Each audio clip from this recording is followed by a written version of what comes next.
Shalom Bapak Ibu dan Saudara yang dikasihi Tuhan. Senang sekali kita bisa bertemu kembali dalam renungan tengah minggu di GKJ Maki di bulan Juni ini. Sebelum bersama-sama mendengarkan firman Tuhan, mari kita berdoa.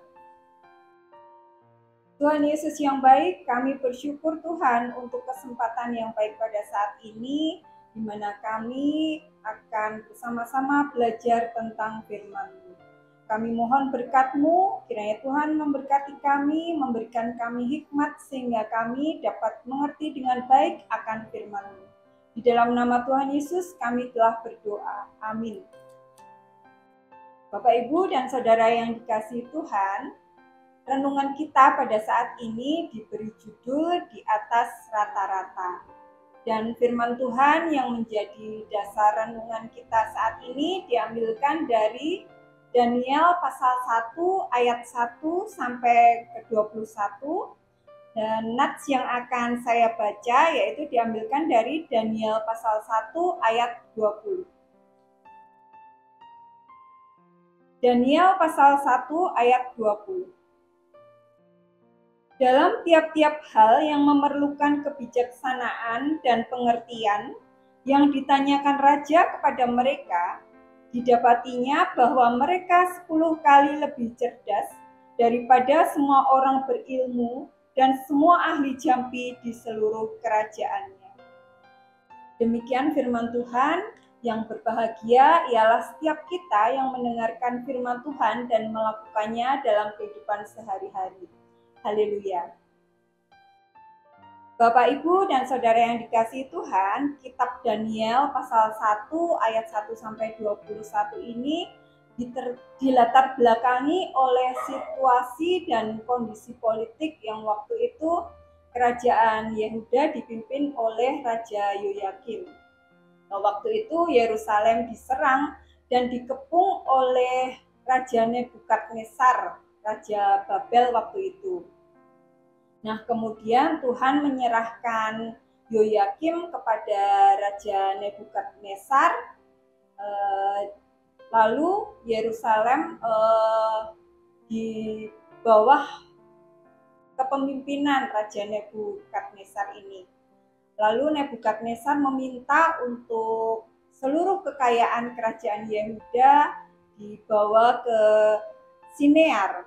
Selain kekayaan kerajaan Yehuda, Raja Nebukadnezar juga memerintahkan orang-orang muda dari bangsa Yehuda yang berperawakan baik dan pintar untuk dibawa ke istana dan untuk dididik dan bekerja di kerajaan Babel. Nah, ada 4 orang pemuda yang menonjol waktu itu, yaitu mereka adalah Daniel, Sadrah, Mesah, dan Abednego. Di dalam ayat 4 ditulis bahwa mereka ini mempunyai kualitas hidup yang baik di atas rata-rata, baik kualitas secara fisik maupun secara non-fisik. Secara fisik mereka memiliki perawakan yang baik, dan secara non-fisik mereka itu orang yang pintar, paham tentang berbagai macam hikmat dan pengetahuan. Nah, bahkan di ayat 20 dijelaskan bahwa kecerdasan mereka itu 10 kali lebih cerdas dari orang-orang pintar di kerajaan Babel waktu itu. Jadi keempat pemuda itu kelak ketika mereka dibawa ke istana Raja Babel, mereka akan sangat bermanfaat di sana. Bisa dibilang waktu itu kepandaian dan pengetahuan itu sangat dihargai di kerajaan Babel. Bapak, Ibu, dan Saudara yang dikasihi Tuhan, melalui kisah Daniel dan kawan-kawan ini, setidaknya ada 3 pelajaran yang dapat kita teladani. Yang pertama adalah Daniel bersikap tegas dan tidak mau berkompromi dengan dosa. Daniel berketetapan untuk tidak menajiskan dirinya dengan santapan raja dan meminum anggur yang biasa diminum oleh raja. Daniel dan kawan-kawan tahu ketika mereka makan makanan yang diambil dari meja raja, itu mereka artinya melanggar Taurat Tuhan. Mereka menajiskan diri karena makanan yang diambil dari meja raja itu kemungkinan adalah berasal dari binatang yang tidak bersih atau juga makanan yang sudah dipersembahkan kepada allahnya orang Babilonia. Tetapi di sini sebenarnya Daniel dan kawan-kawan itu punya kesempatan untuk tidak menghiraukan larangan itu. Toh tidak ada orang lain yang tahu. Tetapi disinilah watak dan iman sesungguhnya yang diperlihatkan Daniel. Meskipun orang lain tidak tahu, Daniel tetap teguh pada pendiriannya untuk tidak melanggar Taurat Tuhan yang sudah diimaninya. Daniel menekankan pentingnya bersikap tidak mudah menyerah dan berkompromi. Sikap moral menuntut keteguhan hati untuk mengatakan tidak pada setiap godaan. Lalu pelajaran kedua yang dapat kita teladani dari kisah Daniel dan kawan-kawan yaitu Daniel itu berani diuji. Ketika Daniel dan kawan-kawan menolak untuk menyantap makanan raja, justru dia itu menantang untuk diuji atau dilakukan percobaan. Daniel dan kawan-kawan hanya memakan sayur dan minum air putih, sedangkan orang lain makan daging dan minum anggur. Setelah percobaan selama 10 hari, ternyata hasilnya sangat menakjubkan. Daniel dan kawan-kawan ini memiliki tubuh yang lebih sehat, lebih gemuk, berperawakan lebih baik. Terlebih lagi Tuhan memberkati mereka, memberikan mereka pengetahuan dan kepandaian. Tindakan Daniel yang seperti ini berani diuji, malah menantang untuk dilakukan percobaan itu menunjukkan bahwa dia percaya Allah akan menjaga mereka, menjaga tubuh mereka tetap sehat meskipun hanya makan sayur dan minum air. Daniel dan kawan-kawan yakin bahwa Allah akan menolong mereka asalkan mereka percaya dan asalkan mereka tidak menajiskan diri dan tidak berkompromi dengan dosa.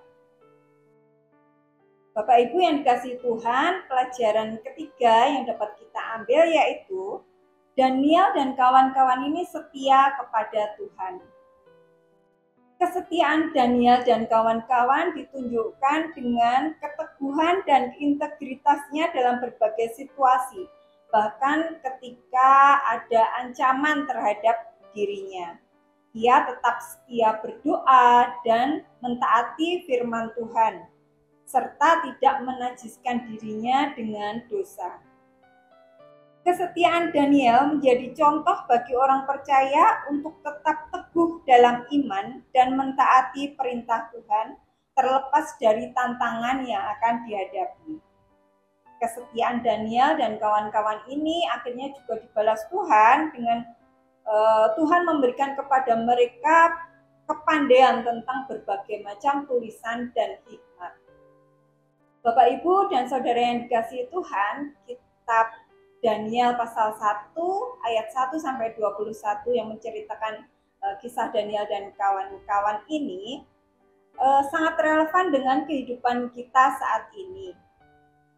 Orang yang bijaksana adalah orang yang takut akan Tuhan. Orang yang takut akan Tuhan diwujudkan dari sikap keberanian untuk tidak menajiskan diri apapun risikonya dan apapun tantangan yang akan mereka hadapi. Sanggupkah kita melakukan hal seperti ini?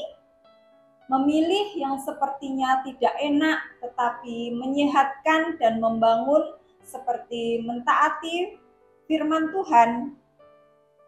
Memang tidak mudah ketika kita tetap teguh untuk mempertahankan nilai-nilai kebenaran. Bisa saja kita difitnah, dikucilkan, dan berbagai macam tantangan yang lain. Tetapi melalui kisah Daniel dan kawan-kawan ini, kita tetap harus mentaati firman Tuhan apapun risikonya, karena itulah hal yang terbaik dan terindah. Semoga kita tidak lelah untuk terus berjuang meningkatkan kualitas diri kita untuk menjadi murid-murid Tuhan yang memiliki kualitas yang di atas rata-rata seperti Daniel, Sadrah, Mesah, dan Abednego. Tuhan memberkati. Amin. Mari kita berdoa. Tuhan Yesus, kami bersyukur untuk firman yang boleh kami dengar saat ini. Ajar kami Tuhan untuk bisa belajar seperti Daniel dan kawan-kawan, untuk tetap setia kepada Engkau, untuk tidak berkompromi dengan dosa. Apapun tantangan dan risiko yang akan kami hadapi, Tuhan akan menolong kami. Ajar kami untuk jadi pribadi yang terus dapat meningkatkan kualitas hidup kami menjadi pribadi yang memiliki kualitas hidup di atas rata-rata. Tuhan yang akan memampukan kami, Tuhan yang akan menolong kami. Ampuni segala dosa dan kesalahan kami Tuhan, di dalam nama-Mu kami berdoa. Amin.